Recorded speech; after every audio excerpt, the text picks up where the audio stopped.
Dear friends, success education corner में आपका बहुत बहुत स्वागत है। आज हम जिस टॉपिक पे चर्चा करने वाले हैं वो लिनन ही होगा और लिनन का आज पार्ट थर्ड होगा, जिस पर हम लिनन की विशेषताओं के बारे में चर्चा करेंगे। तो आइए हम चलते हैं अपनी टॉपिक की तरफ और लिनन की विशेषताओं के बारे में जानने की कोशिश करते हैं। तो हेडिंग बनाएंगे लिनन की विशेषताएं। जब हम विशेषताओं को पढ़ते हैं तो पहले इसकी भौतिक विशेषताओं को पढ़ते हैं, फिर इसके कुछ रासायनिक विशेषताओं को पढ़ते हैं। तो पहली हेडिंग डालेंगे भौतिक विशेषताएं। भौतिक विशेषताओं में कुछ ज्यादा जानकारी मिल जाती है और रासायनिक विशेषताओं में कुछ 4-5 बिंदुओं पर हम विशेष ध्यान रखते हैं, बस वहीं से क्वेश्चन बनते हैं। भौतिक विशेषताओं में सबसे पहले हम जानेंगे इसकी संगठन, कि लिनन हमारा बना किसका किसका होता है। तो संगठन की जब बात करते हैं तो इसमें सेल्यूलोज पाया जाता है और ऑक्सीजन और हाइड्रोजन, ऑक्सीजन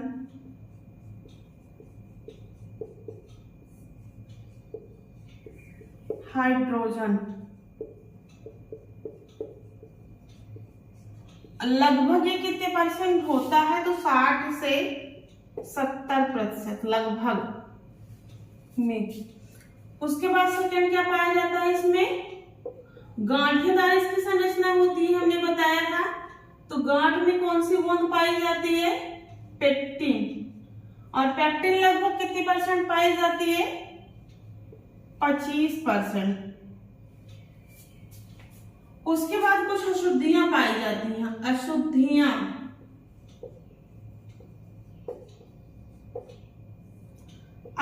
कितने परसेंट होती हैं, तो 5 से लेकर के लगभग 8% तक। रेशे की लंबाई, रेशे की लंबाई, तो ये वानस्पतिक जगत का सबसे लंबा रेशा है। कितना होता है, 10 से 20 इंच। और यही लिख लेंगे वानस्पतिक जगत का, वानस्पतिक का सबसे लंबा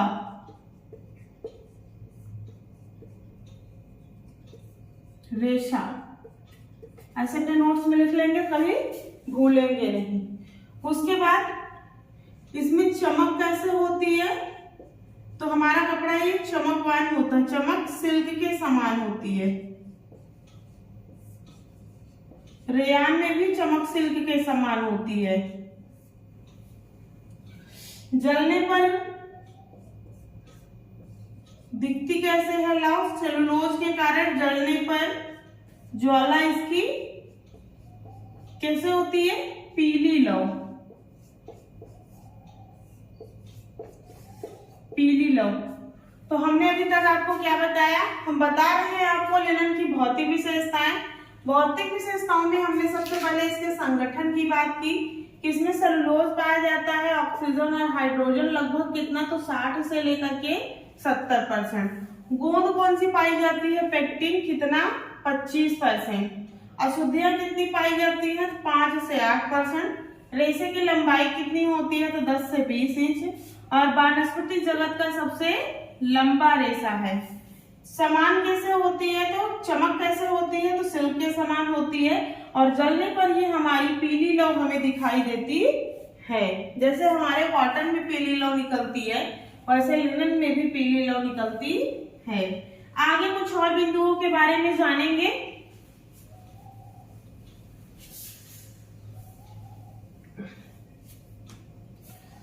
जैसे जलने पर गंध,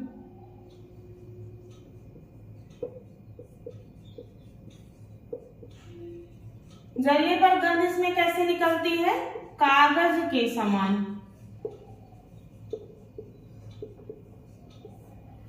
कागज के समान।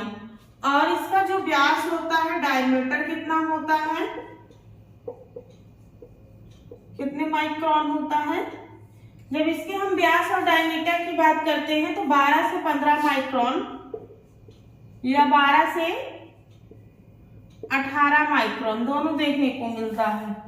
15 से 18 माइक्रोन आप अपने ऑप्शन के अकॉर्डिंग इसे कंसीडर करेंगे। अगर हम इसके राख की बात करें तो राख इसकी कैसे मिलती है हमें? भूरे रंग की।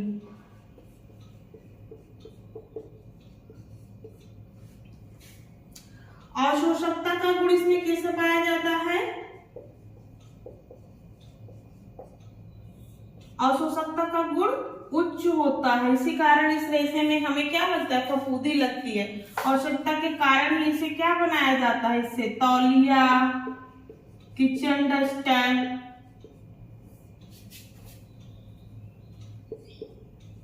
किचन साफ करने के लिए रुमाल आदि या नैपकिन आदि कुछ भी आप लिख सकते हैं। और इसमें क्या पाया जाता है? ये ताप चालकता कैसे होती है? इसकी सुचालक होती है।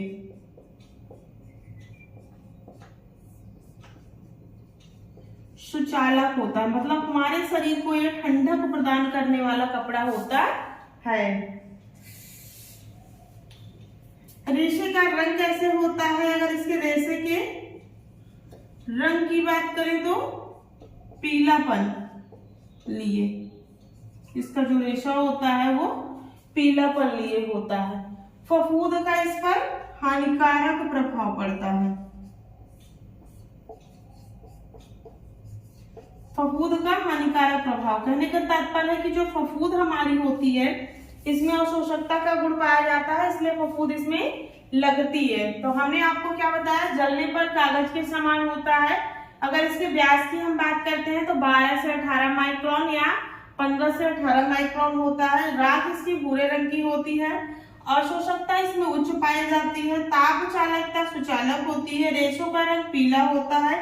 फफूंद का हानिकारक प्रभाव इस पर पड़ता है। आगे हम इसमें 2-4 बिंदु के बारे में और जानेंगे।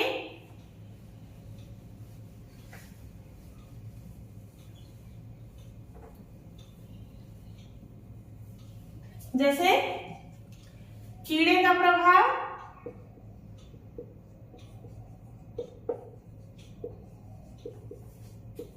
नहीं होता, कीड़े इस कपड़े में नहीं लगते हैं। और मजबूती कितनी पाई जाती है?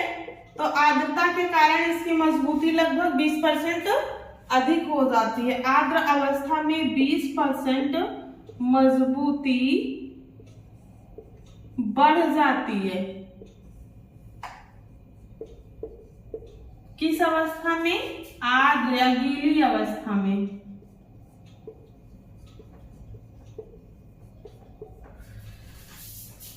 और इसमें क्या जानेंगे? पानी अवशोषकता का गुण कितना होता है? पानी अवशोषकता का पानी अवशोषण क्षमता, पानी अवशोषण कितना होता है? तो 7 से 8% होता है। और इसमें प्रत्यास्थता अभाव होता है, नहीं पाई जाती। प्रतिस्कंदता का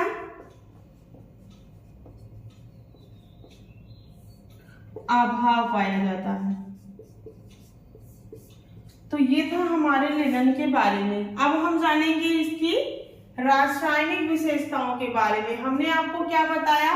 कीड़े का प्रभाव नहीं पड़ता है। मजबूती गीली अवस्था में 20% इसकी बढ़ जाती है। नमी कितनी अवशोषित कर सकता है? 7 से 8%। प्रत्यास्थता और प्रतिस्कंदता का इसमें अभाव पाया जाता है। अब हम जानेंगे इसकी रासायनिक विशेषताओं के बारे में।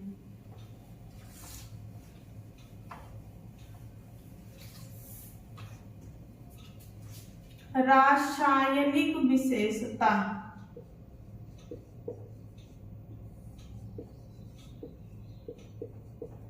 रासायनिक विशेषताएं। जब हम इसकी रासायनिक विशेषताओं की बात करते हैं तो 4-5 बिंदुओं के बारे में जानते हैं। एक तो अम्ल को जानेंगे, दूसरा क्षार को इसमें जानेंगे, 4-5 ही बिंदुओं के बारे में ज्यादा पढ़ते हैं। तीसरा इसके रंग को जानेंगे, उसके बाद पसीना जानेंगे, ब्लीच जानेंगे।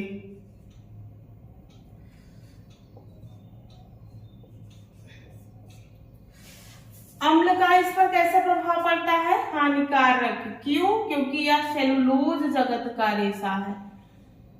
क्षार का प्रभाव अच्छा होता है, लेकिन तनु क्षार का प्रभाव करते हैं, सांद्र का नहीं करते हैं। यह लाभदायक लिख सकते हैं। उसके बाद रंग चढ़ाने के लिए नमक फिटकरी का प्रयोग करते हैं। नमक और फिटकरी। पसीना का प्रभाव इस पर कैसा होता है? हानिकारक होता है, वैसे पीले पड़ के कमजोर हो जाते हैं। ब्लीच में ज़ेबल वाटर,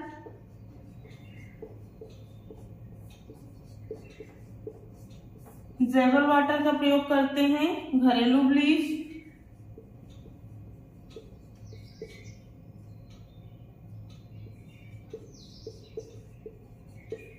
और सोडियम हाइपोक्लोराइड, सोडियम हाइपोक्लोराइड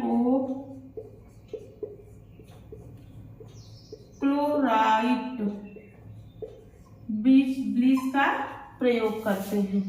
और इसमें जो रंग चढ़ता है वो रंग अवशोषण बहुत ही कठिनता से होता है, मुश्किल से।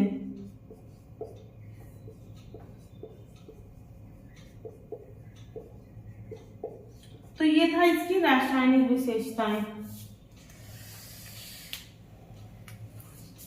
हमने आपको क्या बताया? रासायनिक विशेषताओं में अम्ल का इस पर हानिकारक प्रभाव पड़ता है, क्षार का अच्छा प्रभाव पड़ता है, क्षार के लिए लाभदायक होता है, पसीने का भी इस पे हानिकारक प्रभाव पड़ता है, और कलर अवशोषित करने के लिए हम किसका प्रयोग करते हैं? नमक एवं फिटकरी का प्रयोग इसमें किया जाता है। ब्लीच की जब बात करते हैं तो ज़ेबल वाटर, घरेलू बीज या सोडियम हाइपोक्लोराइड का प्रयोग किया जाता है। और रंग अवशोषण की क्षमता इसमें जो होती है बहुत कठिनता से या मुश्किल से इसके रेशे पर कलर चढ़ाया जाता है। तो ये था हमारा लिनन टॉपिक, और लिनन कंप्लीट हो गया है। अब इसके आगे अगला टॉपिक पढ़ाएंगे कोई एक रेशा और। इस वीडियो में बस इतना ही। चैनल को आप लोग अपने फ्रेंडों के साथ साझा करें और पढ़ते रहें। एग्जाम शायद हो जाए सितंबर तक या अगस्त लास्ट तक। मिलते हैं आपको नेक्स्ट वीडियो में, तब तक के लिए धन्यवाद।